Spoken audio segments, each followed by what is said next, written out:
Perfect. सबसे पहले मैं आपको इंट्रोड्यूस कर लूँ। मेरा नाम एतजाज़ अहमद है। मैं लसपेला बलूचिस्तान से हूँ और मैं करंटली बीएस कर रहा हूँ लाहौर में। और मैं एक्चुअली एक्स्ट्रा करिकुलर एक्टिविटीज़ में काफ़ी इन्वॉल्व हूँ। मैं क्लाइमेट एक्टिविज्म भी करता हूँ और मैं एक एनजीओ के साथ, एक लोकल नॉन प्रॉफिट ऑर्गेनाइजेशन के साथ मैं वॉलंटियर के एज ए वॉलंटियर काम भी करता आ रहा हूँ पिछले सालों से, 4-5 सालों से। मेरा इन चीज़ों में काफ़ी एक्सपीरियंस है। और मैं लिखता भी काफ़ी हूँ। मैं काफ़ी ऐसे स्टोरीज लिखता आ रहा हूँ बचपन से। मैंने कॉमनवेल्थ ऐसे कंपटीशन में ब्रॉन्ज मेडल विन किया हुआ है और भी काफ़ी कंपटीशन विन किए हुए हैं। मैं लास्ट ईयर में एक पार्ट था, एक यूथ एडवाइजरी टीम का पार्ट था, इंटरनेशनल रिसर्च टीम थी, तो उनके लिए भी मैंने काफ़ी लिखे थे। आयरलैंड की एक यूनिवर्सिटी थी। सो ये मेरा इंट्रोडक्शन था। अब आज हमारा एक सेशन है, राइटिंग सेशन के एक ऐसे को बेहतर कैसे बनाया जाता है स्टोरी टेलिंग के जरिए। हम ये करेंगे। मैं आउटलाइंस बता देता हूँ कि हम क्या क्या करेंगे। सबसे पहले हम इस जो टॉपिक है, जो कंपटीशन आ रहा है उसका टॉपिक है, उसको हम थोड़ा सा एक्सप्लेन करेंगे।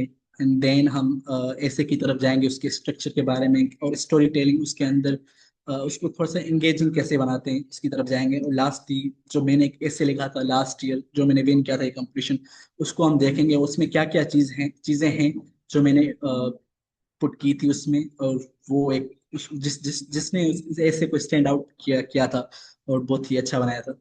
तो हम ये शुरू करते हैं।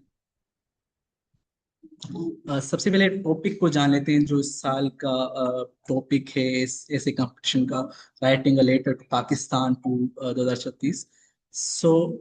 इसमें लाइक कि आपको इमेजिन करना है पाकिस्तान 2036 में कि पाकिस्तान कैसा होगा।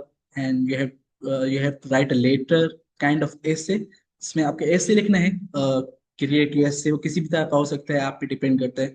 बट आपको लिखना है कि पाकिस्तान, कि आप क्या चाहते हैं कि पाकिस्तान कैसा होगा 2036 में, और क्या क्या चैलेंजेस हैं जो अभी है पाकिस्तान फेस कर रहा है, और 2036 में वो कहाँ तक होंगे, वो सॉल्व किए गए होंगे या और बढ़ गए होंगे, या उसका क्या इम्पेक्ट होगा।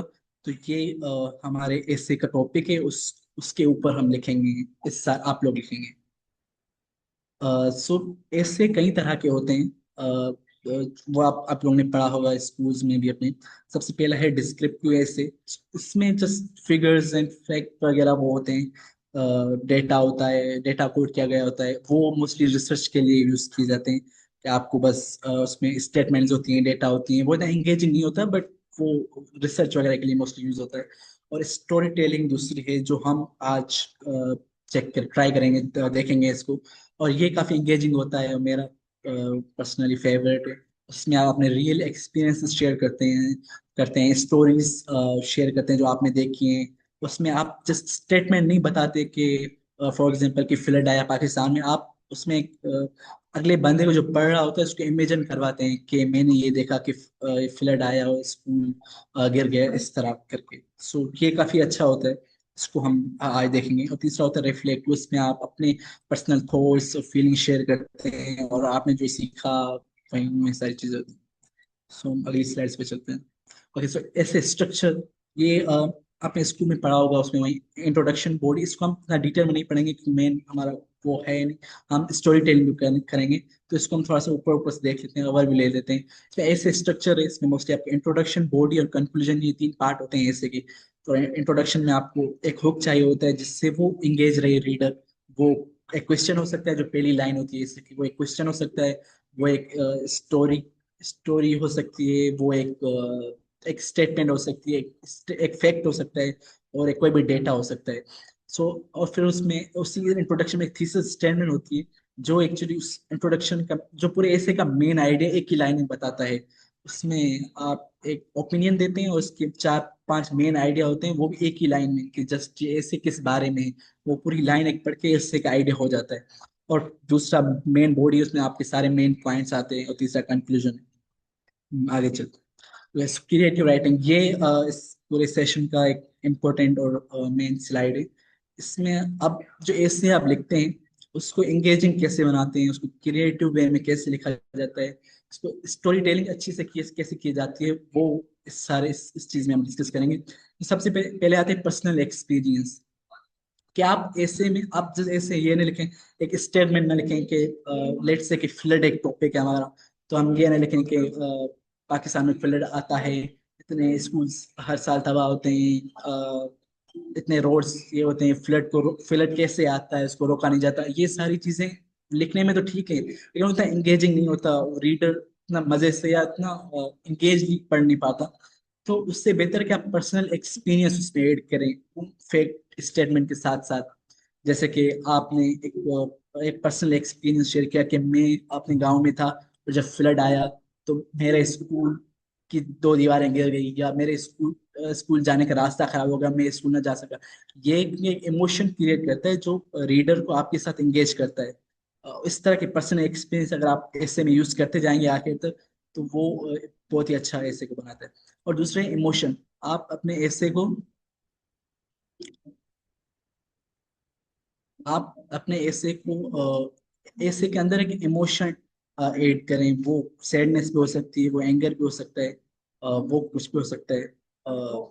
कि आप लेट से जो हमारा इस साल का टॉपिक है कि 2036 में पाकिस्तान कैसा होगा, तो उसके आपका क्या एक इमोशन है जो उस पूरे ऐसे को रिफ्लेक्ट करेगा। लेट से कि होपफुल है, आप होपफुल हैं 2036 में कि पाकिस्तान एक बेहतर बनेगा, तो ये आपको पूरे एसे को रिफ्लेक्ट करता है कि 2036 में क्लाइमेट चेंज बहुत, पाकिस्तान टॉप 10 में नहीं रहेगा, अच्छा बेहतर होगा, और पाकिस्तान में लिटरेसी रेट कम सही होगी, तो ये आप होपफुल होंगे, तो ये सारी इस चीज को जाहिर करती है। और तीसरी है स्टोरी टेलिंग। ये मेन पार्ट है कि आप उस अपने एसे के अंदर स्टोरी ऐड करें। कि आप स्टोरी सिर्फ ऐसे कि स्टेटमेंट न लिखें, बट स्टोरी ऐड करें कि मैं कि एक लेट से कैरेक्टर आपने इंट्रोड्यूस करवा लिया है उसी ऐसे में, उसके कुछ पर्सनल एक्सपीरियंस लिखे, वो आखिर तक लिखें और उसको कनेक्ट करें। इस तरह से पूरा ऐसा ऐसे आपको एंगेजिंग होगा। और तीसरा है कनेक्ट प्रेजेंट टू फ्यूचर। क्योंकि हमारे ऐसे हम एक्चुअली प्रेजेंट में हैं, तो हम फ्यूचर को लिख रहे हैं, फ्यूचर पाकिस्तान को लिख रहे हैं, तो हमें इन दोनों को कनेक्ट करना है कि अभी प्रेजेंट में क्या हमने एक चैलेंजेस जो हमें उस ऐसे में लिखे हैं, और फ्यूचर में उस चैलेंजेस का क्या होगा। क्लाइमेट हमने एक हमने 2026 का एक चैलेंज लिखा है, फ्लड लिखा है लेट से, तो 2036 में उसका क्या होगा कि फ्लड कम आएंगे, लोगों के स्कूल कम तबाह होंगे। वो एक आप पूरा कनेक्ट करना है, तो फ्लो अदरवाइज खराब होगा, तो ये हमारा फ्लो सही रहेगा। और बी रियल, हमें पूरे ऐसे में रियल ही करना है जो हम चाहते हैं हम लिखें।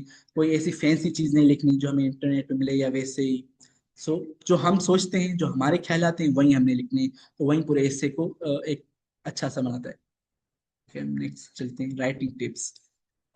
इसमें जो हमारे ऐसे होते हैं, उसको लैंग्वेज सिंपल रखनी है, कोई फैंसी वर्ड, मुश्किल स्टेटमेंट वो बिल्कुल ऐड नहीं करनी। और एक आइडियाज को एक ही बार लिखना है, बार बार रिपीट नहीं करना। फॉर एग्जांपल आपने लिखा है कि फ्लड क्यों आता है, ये एक आपने एक पैराग्राफ में एक पॉइंट लिखा है, तो आप उसके बार बार वही नहीं लिखेंगे, बार एक दूसरे पैराग्राफ में वापस वो नहीं लिखेंगे, क्योंकि फिर वो फ्लो खराब हो जाएगा। और वो एक बार बार आइडिया रिपीट होगा, तो रीडर को पढ़ने में इतना एंगेजिंग नहीं रहेगा, मजा नहीं आएगा। तो आइडिया एक ही बार लिखना है। और तीसरा है बी क्लियर एंड फोकस्ड। आप ये दोनों चीजें इसी में कवर आती हैं कि आइडियाज एक ही बार हो, आप क्लियर हो कि आप लिख क्या रहे हो, किस चीज के बारे में लिख रहे हो, आपका टॉपिक क्या है। और राइट फ्रॉम द हर्ट की वही चीज आगे कि बी रियल, कि जो आपके ख्याल आते हैं, जो आप सोचते हैं, वही लिखना है। और यूज एग्जाम्पल एंड विजुअल्स, वही पर्सनल एक्सपीरियंस आगे कि आप लोगों को बताओ, नहीं स्टेटमेंट नहीं लिखो कि फ्लड आया, आप उसको इमेजिन करवाओ कि मैं यहाँ खड़ा था कि फ्लड आया, स्कूल गिर गया। उससे रीडर इमेजिन करेगा और वो भी इंगेज रहेगा उस ऐसे में आपके साथ साथ। अब हम कुछ एग्जाम्पल देखते हैं कि हम अपने जो हमारे ये इस साल का कंपटीशन कैसे है, उसको कैसे अप्रोच कर सकते हैं, उसको कैसे लिख सकते हैं। सो तीन फॉर्मेट हैं जो मैंने यहाँ पे एग्जाम्पल के तौर में लिखे हैं। सबसे पहले लेटर फॉर्मेट। लाइक ये एक लेटर लिख रहे हैं आप 2036 के पाकिस्तान में, तो आप जो लेटर लिखते हैं उसी तरह लिख सकते हैं, वो एक क्रिएटिव वे हो, उसमें भी फिर personal experiences, story telling, character introduce करवाना, वो सब कुछ कर सकते हैं। आप पहले ही पढ़ सकते हैं कि dear Pakistan in 2036 I hope your country where no child has to leave school because of flood, I hope the river no longer bring fear but life to villages. So ये एक आप एक पाकिस्तान को लेटर लिख रहे हैं 2036 में पाकिस्तान है उसके लिख रहे हैं कि इस तरह मैं चाहता हूँ कि आप इस तरह हो। सो ये एक लेटर फॉर्मेट है, आप इस तरह भी अपना ऐसे लिख सकते हैं। और दूसरी है स्टोरी टेलिंग। स्टोरी टेलिंग में कि आप स्टोरी टाइप स्टोरी लिख रहे हैं कि वो एक रीडर इमेजिन कर रहा है इसको, और उस तरह पूरे जो आपका मैसेज है वो भी आप शेयर कर रहे हैं, जो आपका टॉपिक है उस ऐसे का वो भी आप रिफ्लेक्ट कर रहे हैं। क्या I remember the night the flood enter my village, वो वही पर्सनल एक्सपीरियंस वाली बात आ गई। क्या I remember the night the flood enter my village, I watched homes disappear underwater and I promised myself that in 2036 this should never happen again. सो एक तीसरी है reflective style के आप रिफ्लेक्ट कर रहे हो कि पाकिस्तान कैसा होगा, कि हम आप 2036 में हो, आप रिफ्लेक्ट करें कि हमने कौन कौन सी गलतियां की, कौन कौन से हमें गोल्स सेट किए हुए थे जिनको हमने स्टेप लिए और वो हमने अकम्प्लिश की। तो ये तीन एग्जांपल मैंने लिखी थी, आप किसी और तरीके से भी लिख सकते हैं। जो मैंने ऊपर जो पॉइंट्स बताए वो अगर आप ऐड करेंगे अपने पर्सनल एक्सपीरियंसेस, स्टोरी टेलिंग, थोड़ा एंगेज, सिर्फ स्टेटमेंट नहीं बल्कि अगले बंदे को इमेजिन करना, तो आपका ऐसे स्टैंड आउट करेगा सबसे सब सब सब लोगों के। लेट्स गो थ्रू माय एसे। मैंने जो पिछले साल एक एसे लिखा था, हम उस एसे को अब देखेंगे। और उसमें मैंने जो भी चीजें बताई हैं, जो भी पॉइंट्स आपको बताए हैं, कि वो क्या क्या मैंने इसमें ऐड किए थे जिसकी वजह से मैंने विन किया था last competition climate action Pakistan का। तो हम अपना एसे पढ़ेंगे। तो ये ऐसे था मैंने जो लिखा था। जो पिछले साल का टॉपिक था कि is Pakistan prepared for climate change, ये हमारा ऐसे था। और जो देखो मैंने जो स्टार्ट किया है, I still remember the day the rain didn't stop, ये एक होक के जो हमने पढ़ा था इंट्रोडक्शन में। अब ये मैंने स्टोरी टेलिंग की हुई है, यहाँ पे पर्सनल पर्सनल एक्सपीरियंस किया हुआ है। अब अगला बंदा सिर्फ इमेजिन करेगा, मैंने कोई स्टेटमेंट नहीं लिखी कि अब इस Pakistan prepared for climate change, ये क्लाइमेट चेंज के ऊपर एक टॉपिक था। तो मैंने ये नहीं लिखा क्लाइमेट चेंज क्या होता है फर्स्ट पैराग्राफ से, कि पाकिस्तान क्लाइमेट चेंज के कितना अफेक्ट होता है, क्लाइमेट चेंज 2026 में आया कि नहीं। मैंने ये चीज कुछ नहीं लिखी। मैंने जैसे स्टोरी टेलिंग की इमेजिनेशन करवाई रीडर को, अपना पर्सनल एक्सपीरियंस शेयर किया, तो इससे आप आपका शुरू से ही आपका ऐसे एंगेजिंग रहता है। तो मैंने जो पूरा मेरा जो फर्स्ट पैराग्राफ है कि it was in August of I was in Lasbela, मैंने अपना पर्सनल एक्सपीरियंस शेयर किया, अपनी पर्सनल स्टोरी शेयर की कि जब मैं गांव में था फ्लड हिट हुआ और स्कूल टूट गए, मेरा अपना स्कूल टूट गया था। और फिर मैंने अपना बताया कि मैं स्टूडेंट हूँ बट मैं भी क्लाइमेट एक्टिविज्म करता हूँ। और फिर ये पहला पैराग्राफ हो गया, इससे मैंने रीडर्स को एंगेज किया। अब मैंने एक लाइन लिखी, इससे रीडर्स को पता चलता है कि हमारा टॉपिक है कैसे ऐसे का, कि now in 2025 we are still asking is Pakistan prepared for climate change, कि हमारा ये ऐसे है कि पाकिस्तान क्लाइमेट चेंज के लिए प्रिपेयर है कि नहीं, कि पाकिस्तान में क्या क्लाइमेट एडेप्टेशन पॉलिसीज हैं, क्या चीजें कि पाकिस्तान क्लाइमेट चेंज को टैकल कर सकता है कि नहीं। तो यहाँ से जो फर्स्ट पूरा पैराग्राफ था, यहाँ से रीडर को पता चल जाता है कि ये पूरा ऐसे होने क्या किस बारे में होने वाला है, टॉपिक क्या है। एंड देन मैंने फिर वही चीजें स्टेटमेंट को नहीं लिखी ना डेटा लिखा, मैंने वही सारे पर्सनल एक्सपीरियंस स्टोरी टेलिंग के जरिए थोड़ा सा एंगेजिंग सेंटेंस बनाए कि बलूचिस्तान से में जाओगे तो अब क्लाइमेट चेंज, लोगों को पता भी नहीं कि क्लाइमेट चेंज होता क्या है, वो जैसे ये सोचते हैं कि तो ज्यादा बारिश आ रही है। इस वजह से लोगों को पता भी नहीं। अब मैंने यहाँ पे एक पॉइंट वो किया है कि लोगों को पता नहीं है कि क्लाइमेट चेंज होता क्या है, और हमारा टॉपिक क्या है कि पाकिस्तान क्लाइमेट चेंज रेडी है या नहीं। क्योंकि मैंने पहले ही बता दिया कि पाकिस्तान के लोगों को तो पता ही नहीं क्लाइमेट चेंज होता क्या है। इस वो भी सिर्फ मैंने लिखा नहीं है कि पाकिस्तान के लोगों को पता नहीं है, मैंने एक स्टोरी टेलिंग करके बताया कि मैं आप लोग जाएंगे तो लोगों को लगता है कि बारिश हो रही है। तो इससे ये एक पूरा इससे आप जो पॉइंट कहना चाह रहे हैं उसको एक लाइन में भी लिख सकते हैं, पर आपको थोड़ा स्टोरी टेलिंग करके लिखेंगे तो वो ज्यादा एंगेज रहेगा, वही जो मैंने सारे पॉइंट्स बताए थे। और देन मैंने लिखा था कि अब मैंने एक लड़की का कैरेक्टर इंट्रोड्यूस करवाया, कि मैंने एक कम्युनिटी सेशन में एक लड़की से मिला था मीना करके। तो वो ड्राइंग कर रही थी जिसमें पानी ज्यादा था, फ्लड आ रहा था, तो उसको लग रहा था कि बारिश ज्यादा सैलाब आता है हमारे गांव में। एंड देन अब मैंने पूरा वही लिखा है कि पाकिस्तान लोगों को पता नहीं, क्लाइमेट पॉलिसी है नहीं, पाकिस्तान में बढ़ता जा रहा है, फ्लड बढ़ता जा रहा है। एंड देन मैंने जो लास्ट पैराग्राफ में वापस उसी जो कैरेक्टर मैंने इंट्रोड्यूस करवाया था उसको वापस लाया है, कि because in 2030 isn't far, it's not some distant blurry year on government timeline.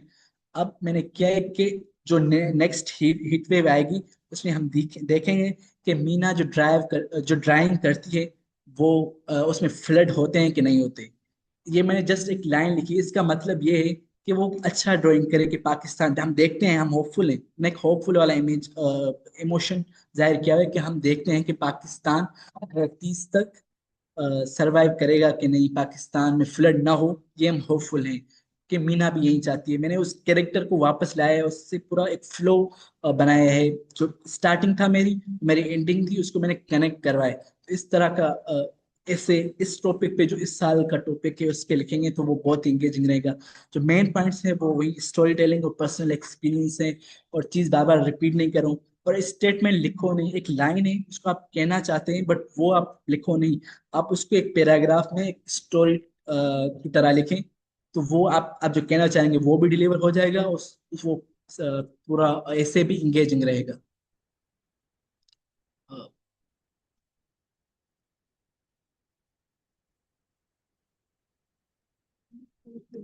तो ये हमारा ऐसे था। एंड लास्ट पार्ट, आप कोई भी सवाल पूछ सकते हैं, या कोई क्वेश्चन हो आप लोगों का वो पूछ सकते हैं, और कोई चीज समझ नहीं आई तो वो मैं रिपीट कर दूं। Thank you so much.